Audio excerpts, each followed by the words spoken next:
primera carta a los Corintios. La ciencia hincha y la caridad edifica.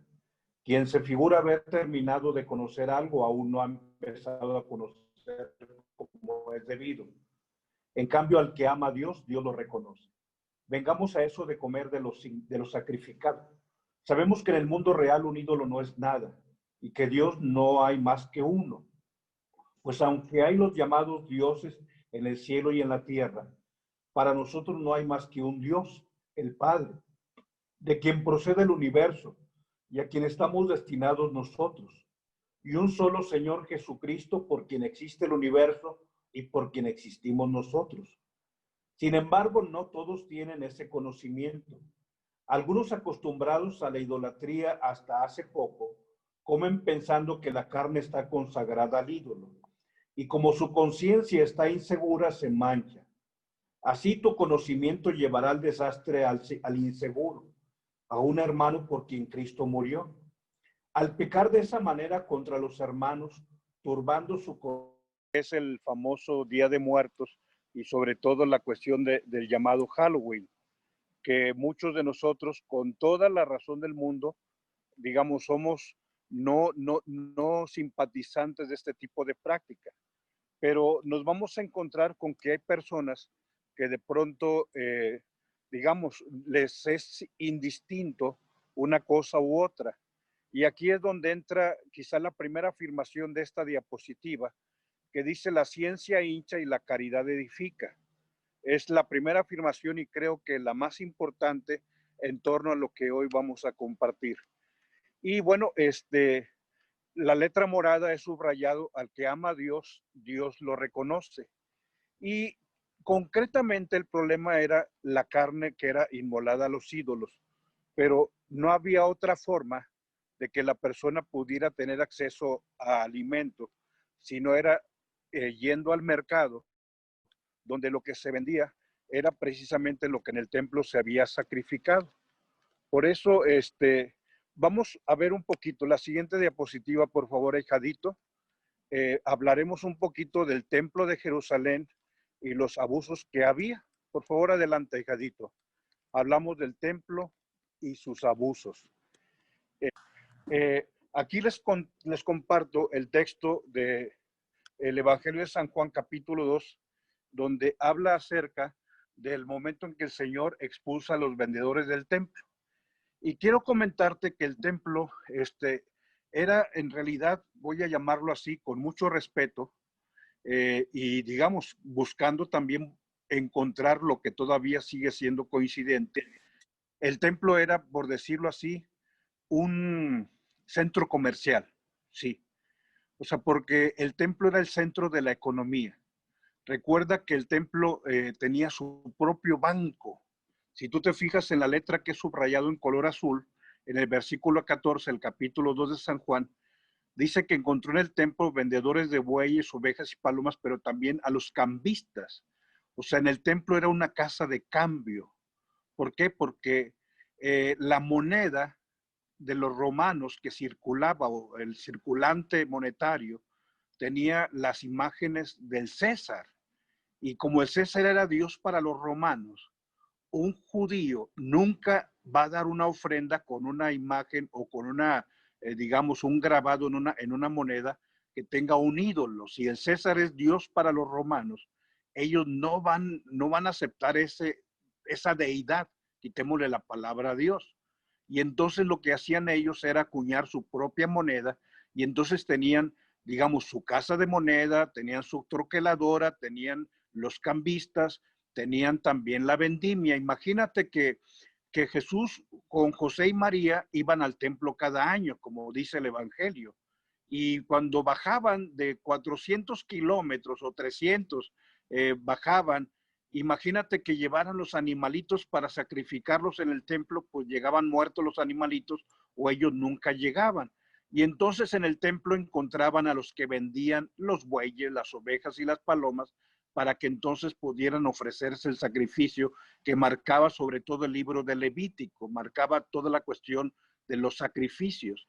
Y entonces el templo poco a poco fue teniendo una estructura, vamos a llamarle, de un centro comercial, porque acuérdate que los que apresaron a Jesús fueron los guardias del templo. O sea, el templo tenía hasta su propia policía, el templo tenía sus separos, o sea, tenía ahí un lugar donde a Jesús se le llevó, porque lo apresó la guardia del templo el jueves, digamos, nuestro jueves santo, cuando estaba en el cenáculo y se fue al huerto de los olivos, y entonces lo apresan y lo llevan a los separos del templo.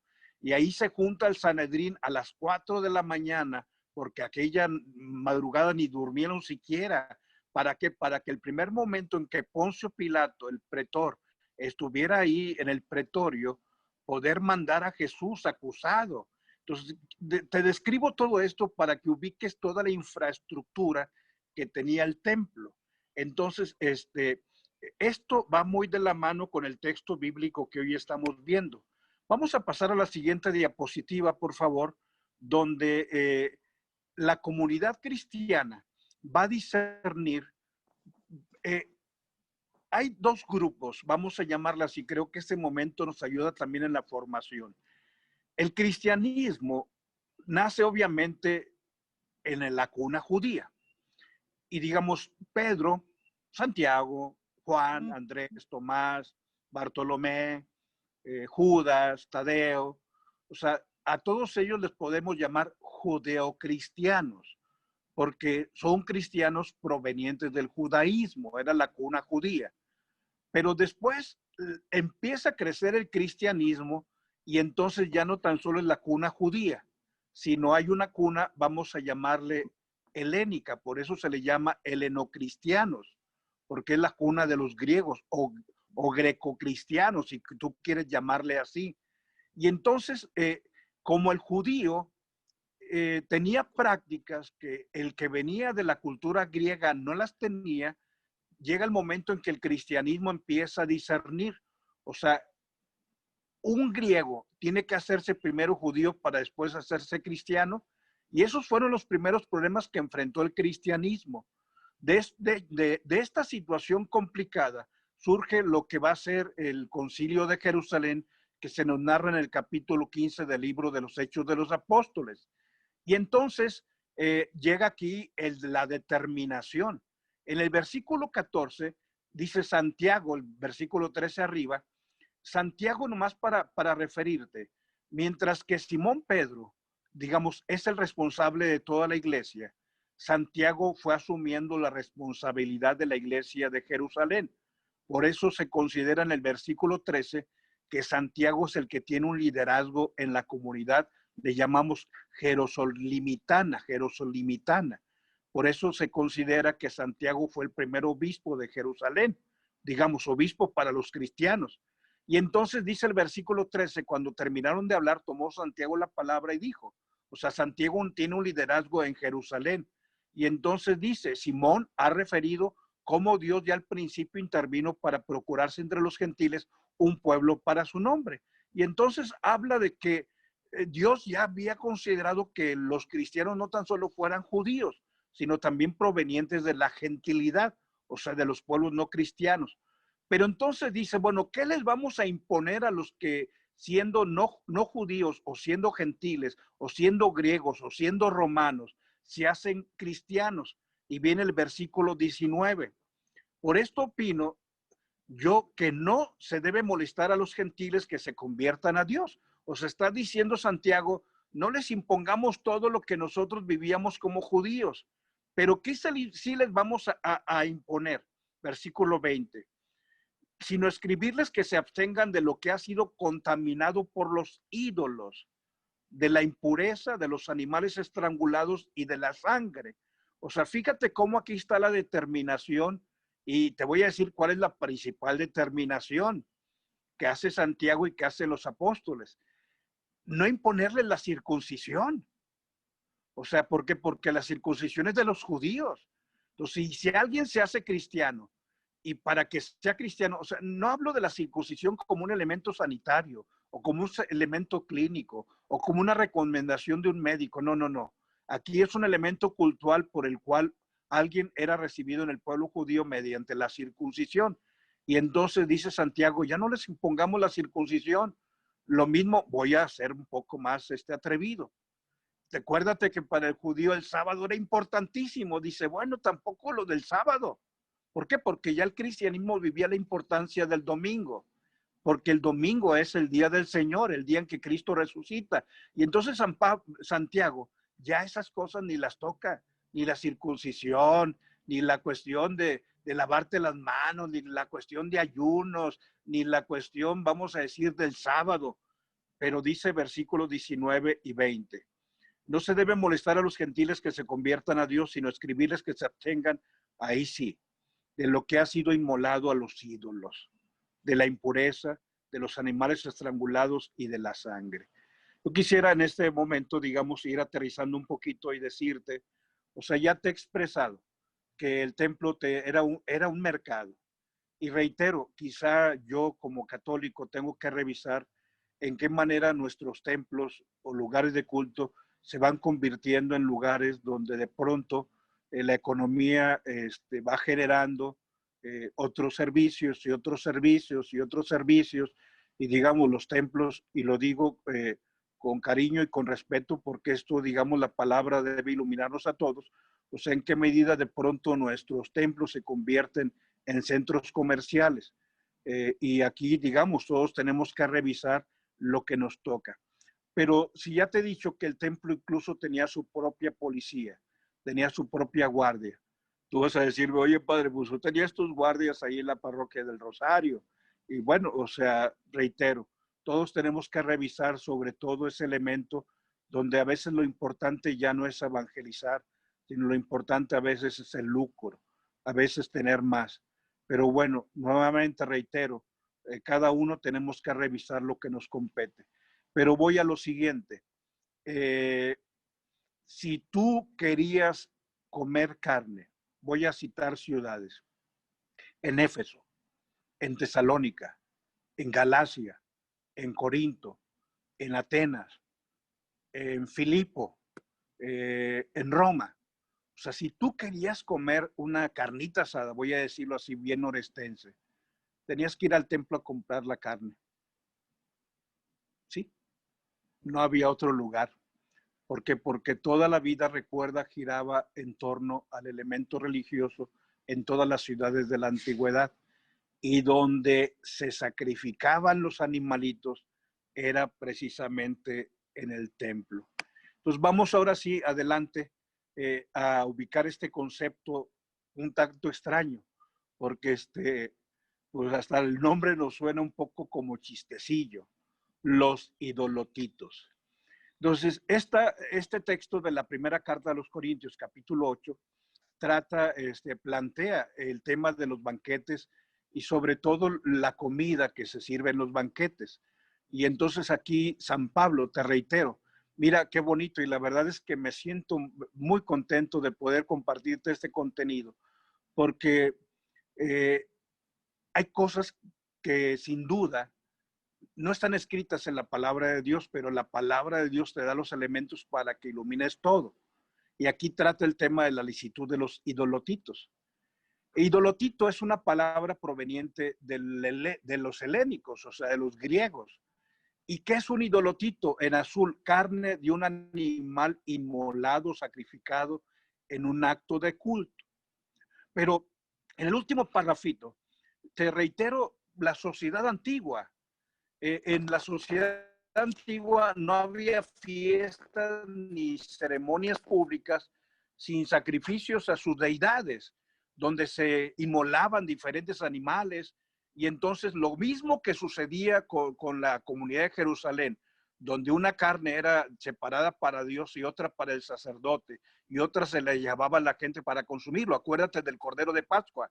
Pero también, digamos, si alguien, voy a decirlo, perdón, reitero, no estoy yo denostando y estoy ridiculizando.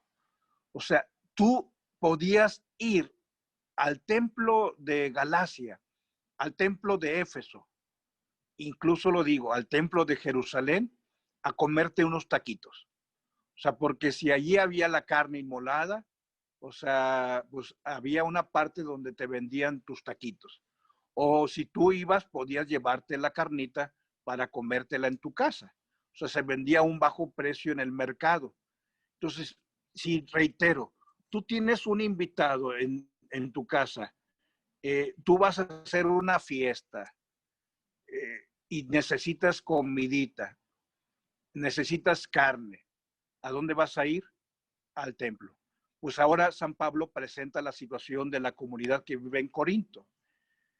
Si alguien que vive en Corinto, que era una gran metrópoli,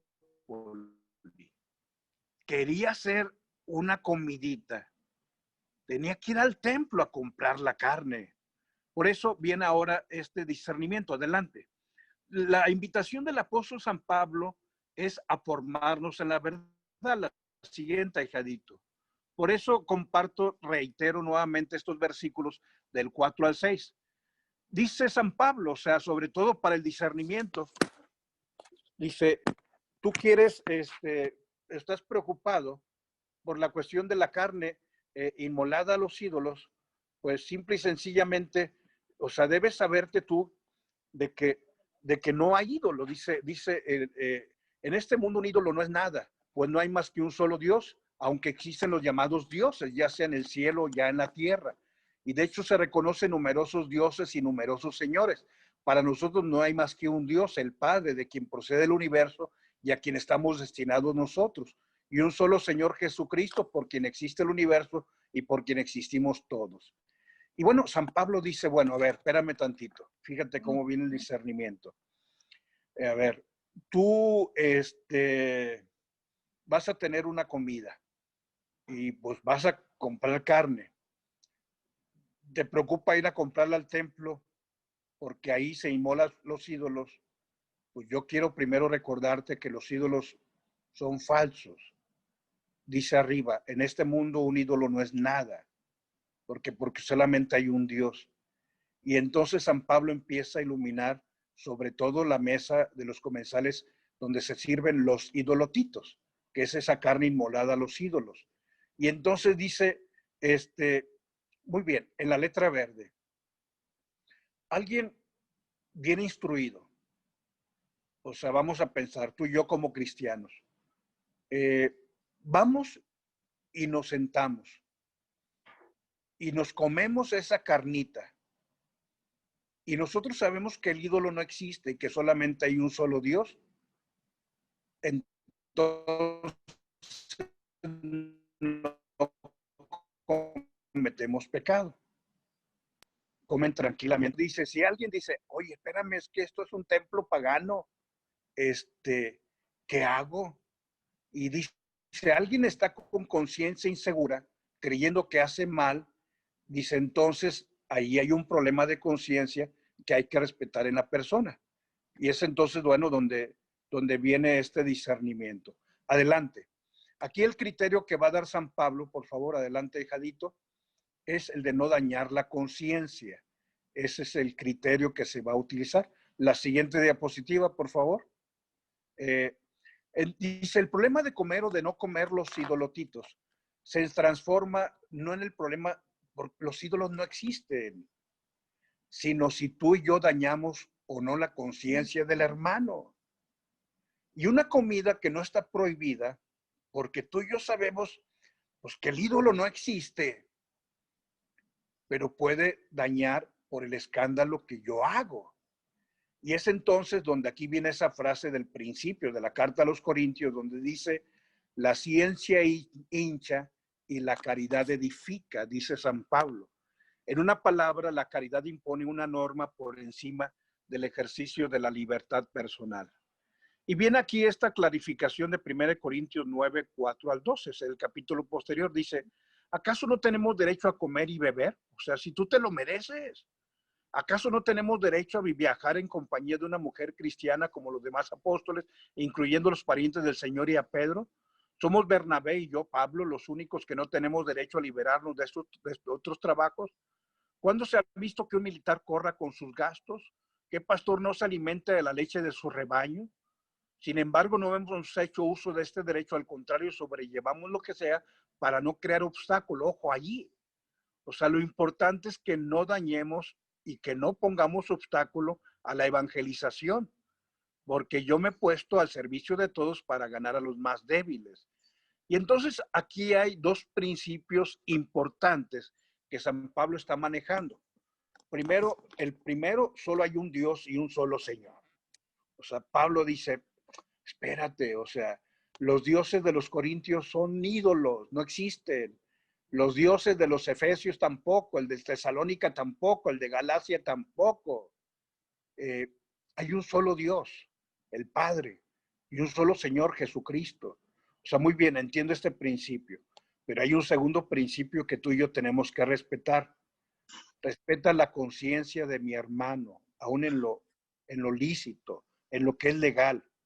Voy quizá un poquito, voy a dos diapositivas más, pero voy un poquito a ir clarificando. El Halloween, padre. Es que mis niños quieren vestirse. O sea, ciertamente tenemos que obrar con criterios cristianos, pero imagínate, hay gente que espera que tú y yo, que estamos más formados, demos testimonio. Y en nuestra familia hay personas que dicen, pues yo no sé, dicen que no se vistan de brujas, pero el que va a la iglesia, como si nada, fíjate cómo estamos en un campo donde tenemos que buscar los criterios. Y entonces aquí adelante pongo la siguiente diapositiva, lo que se llama la casuística, que son dos casos concretos. Muy bien, primer caso. Si se trata de un banquete que sea a la vez un acto de culto, que se celebra en algún templo, imagínate. O sea, la gente o los cristianos de Corintio van al templo y ahí ven que se están inmolando y que se están sacrificando los animales a los dioses de los corintios.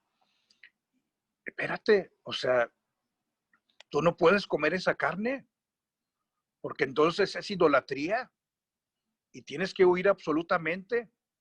O sea, fuiste ahí y viste qué se hizo y cómo se hizo y a quién se le ofreció, pues de haber, sé coherente. O sea, debes evitar eso. Primer caso. Pero segundo caso,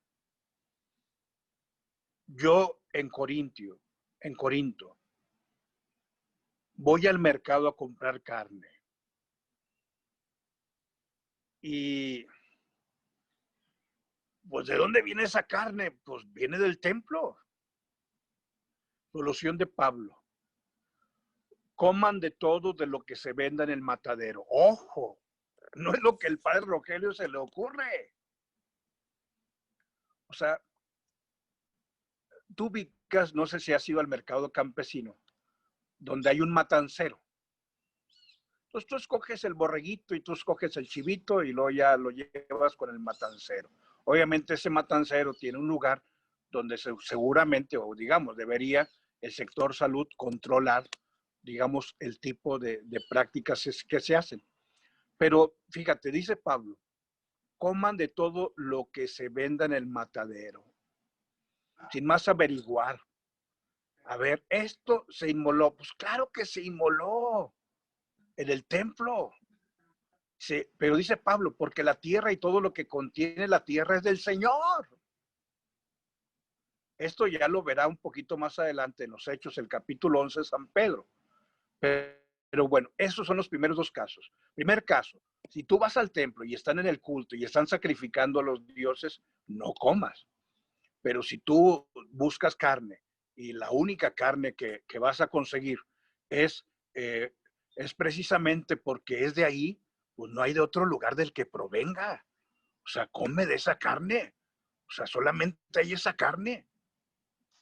Sé que entramos en un campo donde cada quien pueda tener diferentes criterios, pero aquí lo importante no son los criterios de Rogelio, sino los criterios del Evangelio.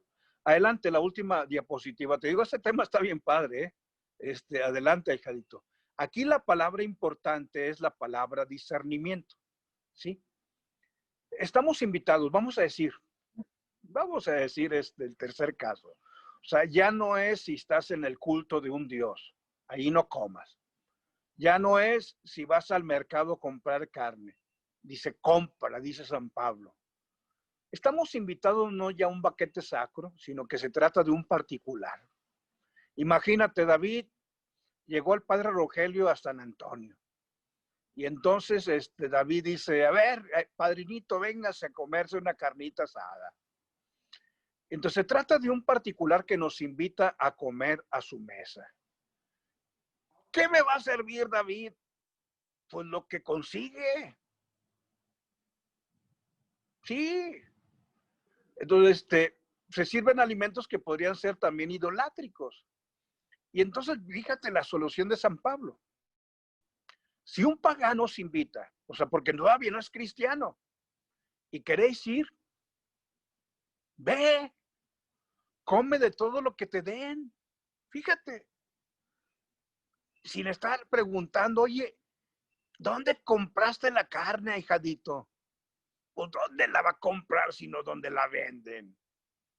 Dice, sin más averiguar por escrúpulo de conciencia.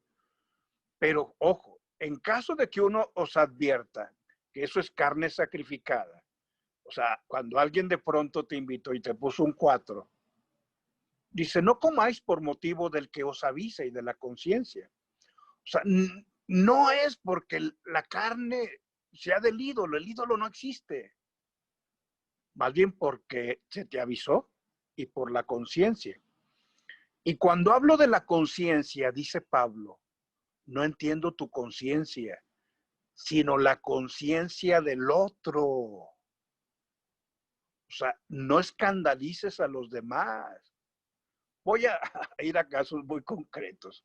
Ya estoy terminando, perdón, te digo, está bello el tema. Voy a un tema muy concreto, voy a una situación muy concreta. Un día se nos invitó, obviamente fuimos el miércoles de ceniza a imponer ceniza. Y te digo dónde, la parroquia Santa Rosa de Lima, ahí en la colonia Estrella, ahí por Bernardo Reyes.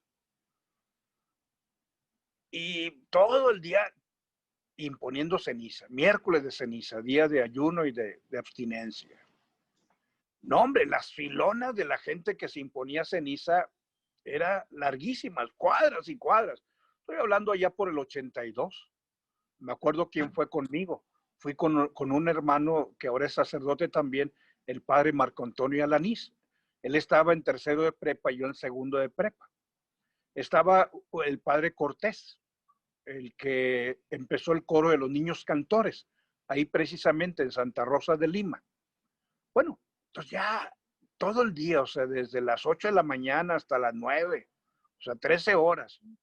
Y ya cuando terminamos, nos tenían unos taquitos bien ricos de carnitas. Y yo te digo, oye, ¿crees que me los comí? Sí me los comí. Pero bueno, ahí digamos, lo importante ahí dice, oye, padre, pues qué incoherente si acabas de decirle a la gente, arrepiéntate y cree en el evangelio y acuérdese que hoy hay ayuno y abstinencia. Te digo, hay muchas cosas. Voy a meterme en cosas complicadas. Ojo, yo sé que a veces las despedidas de soltera ya son muy eróticas, por decirlo tranquilamente. Tú sabes lo que hay. ¿Qué hago, padre? ¿Voy o no voy? La ciencia hincha y la caridad edifica. Fíjate cómo Pablo fue haciendo un proceso. Y tú tienes que hacer tu propio proceso. Porque hay cosas donde no digas que no sabes lo que iba a haber.